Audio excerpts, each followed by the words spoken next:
La séance de pré-saison 2025 est enfin arrivée. Et, après une longue attente, nous voyons les défis de 2025 sur la piste. Il semble que certaines équipes ont décidé de dissimuler leurs performances par rapport à leurs rivaux et de ne pas montrer leur vraie couleur à la grille de Formule 1, et l'une d'elles est Ferrari. Après avoir été le pilote le plus rapide dans le secteur 1 pendant toute la session du matin, Hamilton, renouvelé, a été assez impressionné par les performances de la voiture, bien que cela n'ait pas été reflété dans les chronos. Ferrari pourra-t-elle donner le ton depuis l'Australie? Et combien de performances dissimule-t-il réellement à Bahreïn? L'une des équipes les plus intéressantes à suivre à Bahreïn est sans aucun doute Ferrari, car c'est la première occasion pour Hamilton et Leclerc d'adapter leur style de conduite à la voiture qui a évolué et changé de 99% par rapport à la saison précédente. La première session a été complétée par Hamilton avec un temps de 131 834 secondes, effectuant 70 tours et obtenant ainsi le cinquième meilleur temps sur la piste. Le fait qu'il fût extrêmement satisfait du comportement de la voiture et qu'il fût encore à 0,40 secondes du pilote le plus rapide de la session du matin, selon Antonelli Guess, montre que, bien que cet aspect ne soit pas aussi important que de trouver l'équilibre de la voiture, c'est néanmoins un signe positif concernant l'extraction des performances du SF25. Hamilton a rencontré quelques problèmes avec la voiture dans les virages 4 et 11, où il a souffert d'instabilités qui ont affecté son temps au tour.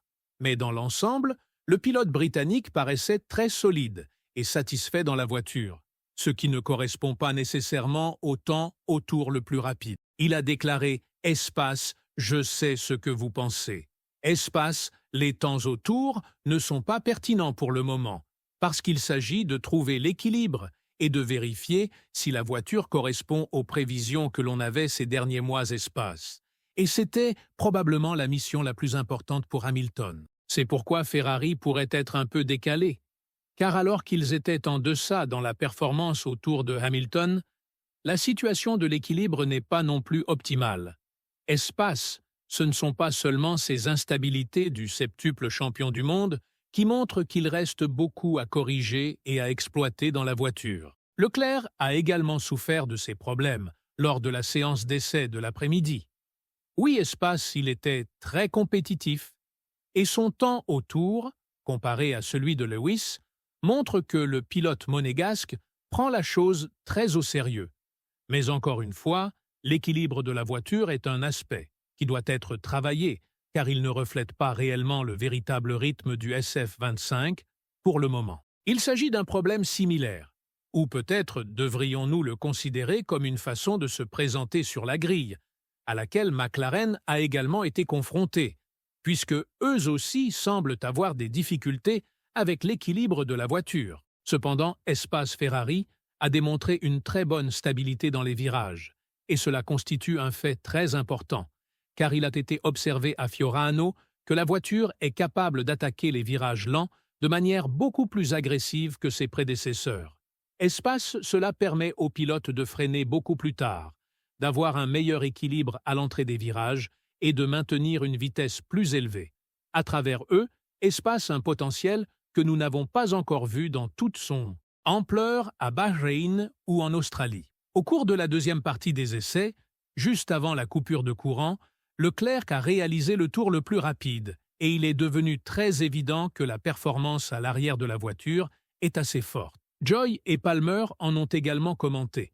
Et, bien que la voiture donne l'impression d'être chargée en carburant, il y a un certain retard dans les virages à vitesse moyenne, ce qui s'explique par les facteurs que je viens de mentionner. Un problème que le SF25 devra corriger le plus rapidement possible est le sous-virage dans les virages à vitesse moyenne, ce qui peut s'expliquer par le processus d'accumulation de gomme sur la piste espace.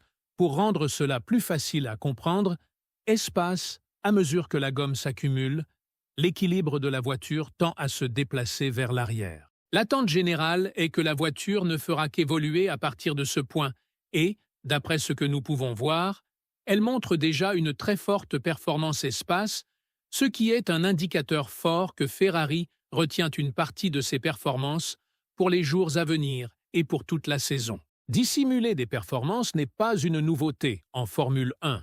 Espace Au contraire, espace, c'est une stratégie adoptée par chaque équipe de premier plan, car on veut montrer le moins possible au reste de la grille et ne pas révéler toutes ses cartes immédiatement.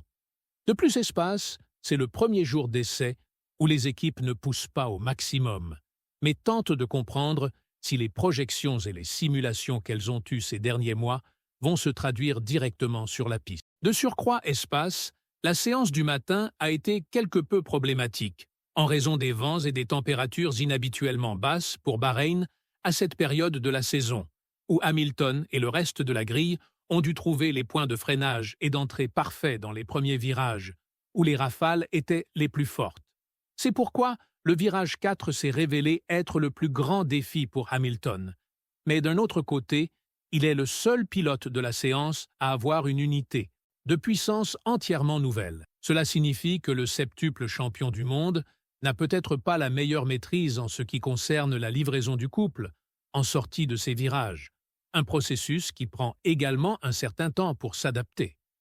La tendance ne s'est pas exactement traduite pour Leclerc, mais encore une fois, différentes conditions météorologiques et circonstances ont montré que les temps autour ne sont pas vraiment représentatifs. Il s'agit de trouver le bon équilibre et de s'assurer que vous présentez la meilleure version de votre voiture en Australie le 16 mars. Ferrari a également démontré une très bonne performance dans les virages à grande vitesse, notamment à l'entrée, et jusqu'à présent, le seul aspect auquel il devrait accorder un peu plus d'attention concerne les problèmes de traction combinée, quelque chose avec lequel ils ont eu beaucoup de difficultés à la même période l'année dernière. Mais pourquoi tout le monde est-il aussi enthousiaste à propos des débuts de Hamilton alors qu'il a montré qu'il y avait encore beaucoup à améliorer? Pour commencer, espace, les experts de Sky Formule 1 ont reçu des impressions positives depuis les débuts du septuple champion du monde et le fils de Martin Brundle, Alex, a estimé que Lewis était énergisé depuis son arrivée chez Ferrari et avait réussi à traduire cette énergie lors des essais de pré-saison. En développant davantage, il a déclaré « Espace Hamilton semblait énergisé.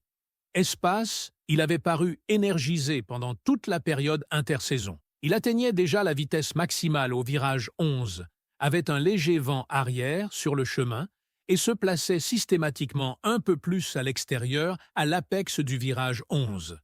Il paraissait fluide et stable en sortie, avec seulement un léger sous-virage. C'est ce qui a attiré l'attention de Hamilton. Il y a quelques tours chez Ferrari. Espace, il a glissé sur le trottoir extérieur et a continué, tentant simplement de prendre le sentiment de la voiture. Potentiellement, espace un peu de manque d'adhérence à l'arrière et une légère souplesse chez Hamilton pourraient être des facteurs pour que la voiture progresse. Ils ont effectué si peu de tours avant le début de cette saison qu'il s'agit effectivement de la première fois qu'Hamilton conduit les voitures à un tel niveau à Bahreïn. Quelques 200 km autour de Fiorano ne donneront tout simplement pas une bonne impression. Et la partie la plus intéressante est le fait que Ferrari a réussi à revenir à la génération originale du design des sidepods de type outwash en déplaçant entièrement l'entrée des sidepods vers l'arrière. L'équipe a permis à la voiture de nécessiter moins de pressurisation pour fournir la quantité exacte de gestion de flux nécessaire afin de maintenir l'arrière dégagé de l'intense turbulence des roues avant. Comme vous pouvez le constater, l'équipe accorde une grande attention à l'arrière de la voiture, ce qui est à surveiller lors des 2 prochains jours d'essai. L'équipe a ajouté une surface horizontale semblable à une aile au-dessus des sidepods, ce qui a conduit à des phénomènes d'interférence dans ce design. Contrairement aux prédécesseurs de la voiture, le F175 ainsi que le SF23, cela a été fait pour augmenter à la fois la pressurisation à l'avant et la succion à l'arrière.